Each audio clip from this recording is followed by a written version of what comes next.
Hey everyone, for this part of the workshop, we'll be discussing business and communication with Professor Charlie Sheet at Diablo Valley College. Thank you, Charlie, for taking the time today to do this workshop. Now let's get started with some questions on your background. You're welcome. Um, My pleasure. yeah, of course. So what classes are you currently teaching at DVC? I'm actually teaching a whole lot of classes at DVC. I'm teaching international business, introduction to e-business, entrepreneurship, small business management, and business statistics, as well as two separate sections of social media marketing. I normally Oh, also teach intro to business, but not this semester. that's interesting. So do you have any favorites? Trying to pick a favorite food item. I do have to say things that are more related to, let's say, e-commerce, social media marketing, international business, or what I really enjoy. And lately, it's been a lot of entrepreneurship. We have a lot of kids joining from many places around the world. Do you mind sharing your story and how you came to the US? Sure, I actually came to the US as an international high school exchange student. I was living in Shanghai, China at the time, as one of the first time, I think, in mainland Chinese history that they sent a group of students to be part of an exchange program in the US. Oh, okay. Wow, that's actually really interesting. So, do you have any advice for those who may be thinking about, pursuing an education here in the US? Yes, I think it's a really good route. One of the main reasons I like the educational system in the US, and I'm part of it now as a teacher rather than as a student, is that it's quite flexible and also emphasize on hands-on learning, creativity, as well as being able to adapt to whatever the latest trends are. It's much easier. You can declare a major, but you can always change later on. So that's one thing I really recommend. I do recommend those of you who are coming from other countries to have a solid math and STEM background. I feel STEM is quite advanced here in the US at the graduate level, not necessarily in the elementary school, middle school, high school level compared to other countries. Coming from China, that's one comparison I noticed. Yeah, I think that's some really helpful advice, especially having that upper hand in STEM and math related fields. I think that's something that we might overlook, or a lot of international students may overlook. So definitely will help them push in the right direction. So since you came from China, do you speak multiple languages or? Yeah, so I'm not sure how much you know about Chinese. It has a written portion, it also has the spoken dialects. So I can read and write Chinese, the writing part. I could also speak Mandarin and Shanghai dialect, which is the native tongue I grew up with. I also have working knowledge of German and Japanese. Of course, I'm fluent in English. Wow, so that's quite a lot of languages. Has this helped you in conducting business and in the business world? Absolutely. In business, having a language background really gives you a true opportunity to get to know people at a deeper level. I have lived and worked in the US, in Australia, and also in China. And it really allows you to communicate with people at a much deeper level. And, as simple as, reading the news and going out with friends, having a conversation that goes beyond just sort of what's happening day by day, you can go a little bit deeper. Yeah, I think that's definitely some great advice. I think anybody who is speaking two languages or is lingual should definitely try to continue to pursue both languages. It'll definitely help you down the road. Yeah, it So also allows you to really appreciate other cultures and understand the differences. And that's one thing I try to teach in my international business class. Especially China and US are so different in so many ways.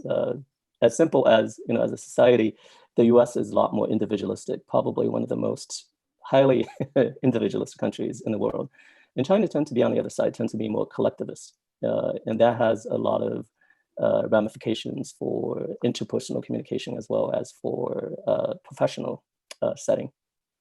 yeah, definitely. I think just understanding their culture and being able to connect with different people is just so important. Um, and it's something that you have to work upon. It's definitely not something that you can learn overnight. Agreed. So what is can you give us a little insight on your educational background? Yeah, so I've I feel like I've been a professional student for a really long time. I have a bachelor's degree in bioengineering from University of Illinois. I have a master's of arts in educational psychology from the University of Nebraska. And I have an MBA from the High School of Business at UC Berkeley. So it's been a lot of learning. Wow. And what made you choose to do so many? It wasn't entirely planned. It was actually, it kind of proves my point of, being in the US, the educational system is whatever you want it to be. It just depends on your circumstances. I started out wanting to be a doctor, actually. That's one of the reasons I went into biomedical engineering. But once I started taking anatomy classes, I said to myself, that's not really for me. And I transitioned more to the technology side of it and got a technical internship when I was a college junior, was the Gallup organization doing a technical internship. But during the internship, I actually got to know the business side of it, and I found it much more interesting dealing with human beings than working with machines. So I decided to get an MBA. The educational psychology was really useful when I was working for Gallup as one of the researchers handling statistics is a talent and a strength. So that's one of the reasons I did that. Also allowed me a chance to do some research. I did a master's thesis. So I also kind of like being a more well-rounded person, not just left brain, right brain. I did some of these psychological tests. I'm kind of in the middle. I'm more balanced. I can do the creative side and also can go on to the critical thinking, logical side. Of course, I think that's really inspiring for a lot of our students, especially those who are still deciding between should I do this major or should I do this major, because it's so inspiring to see that somebody who has gone through bio medical and then switched to business, it's like it's not the end of the world. You can always change and pivot to something else. Absolutely, you could never go wrong, and you never know what may inspire you. I'd say go with your passion, and that way you're a lot more motivated. Definitely.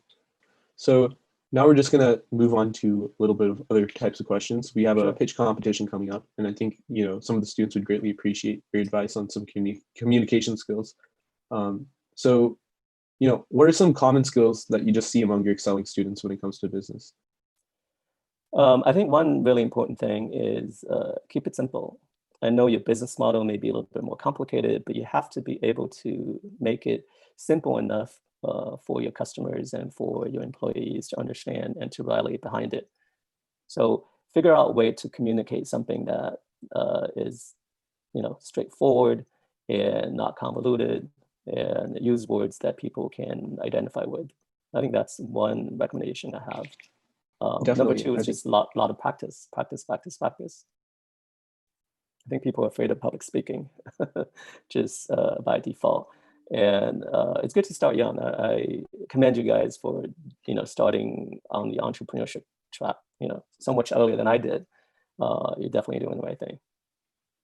definitely. I think keeping it simple is just so important, right? Because it's so easy to get carried away in these sorts of things, coming up with so many ideas, and um, again, it kind of comes back to that whole thing where you need to be able to execute before. Um, ideas and execution is two different things, and so just make sure that you're focused and you're executing at the same time. Yeah, you need somebody who's really good at marketing. I keep going back to the example of Apple with my students is you have the two Steves. One of them is really good with engineering, but the other guy can sell pretty much anything. And that I'm talking about Steve Jobs, and he can basically communicate his ideas in a very effective fashion. He's got that uh, the it factor about him. He's just very convincing when he needs to be, and that is something that's really hard to teach. And you have to have one the personality. Number two is you have to be able to conceptualize what you want other people to believe, and that is something that requires a lot of training for a lot of people. Agreed. Um, do you have any tips when it comes to presenting? Just general tips. I think presenting is not natural for most people. So I think the important thing to keep in mind is most people are their worst critics. So you're usually better than you're visualizing yourself to be. So I just keep things in perspective and maybe practice in front of your friends and family. There are no real life negative consequences if you bomb presenting in front of your friends, but it certainly give you the confidence that you need in front of a larger crowd. And there are other places you can join. I'm talking about student clubs. DVC PBL is one of them. Toastmasters Club is another place where you get a lot of chance to present in front of others. There are also classes, like the classes I teach. Instead of having finals, I usually give students extra credit to present their project to to the whole class. So take advantage of these opportunities. As I said, in a class, you don't really have real life negative consequences. You're not going to get fired from your job.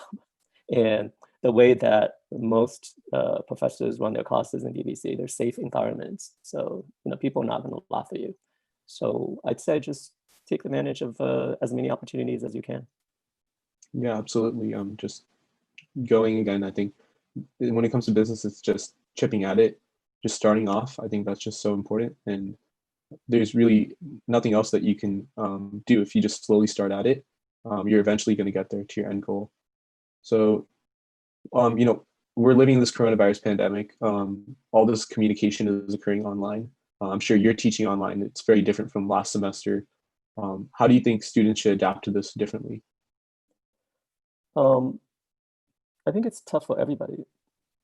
I think one of the things for students to get used to is having that face-to-face experience that is really, really hard to replicate, even with Zoom.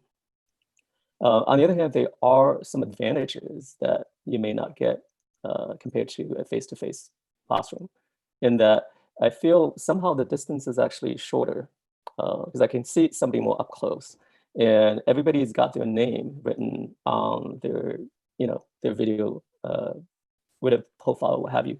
So it's actually easier for me to, get to know everybody in class. And I imagine would be the same for students to do the same. So now you know what everybody's name is, rather than in a face-to-face class. You may not know a classmate's name until it's really late in the class, or maybe never, depending on how social you are. So I'd say take advantage of that and get to know people. Turn on your camera if you could. I know some students may not feel comfortable and their family circumstances, living situations may not allow that to happen, but whenever possible, I'd say do that. There's nothing like looking somebody in their eyes and having that connection. This is probably as best as you can get to replicate the face-to-face experience. Yeah, absolutely. I think that's interesting to see your standpoint on how students aren't buried in the back of the classroom anymore. You're able to see their face right there, and I think that can really apply to anywhere. Just Zoom conferences in general, where there's a lot more pros and cons to it, right? So maybe you can interact with them on a greater level, and then maybe that face-to-face interaction is lost, but there's their ups and downs. So I think just understanding that is really important.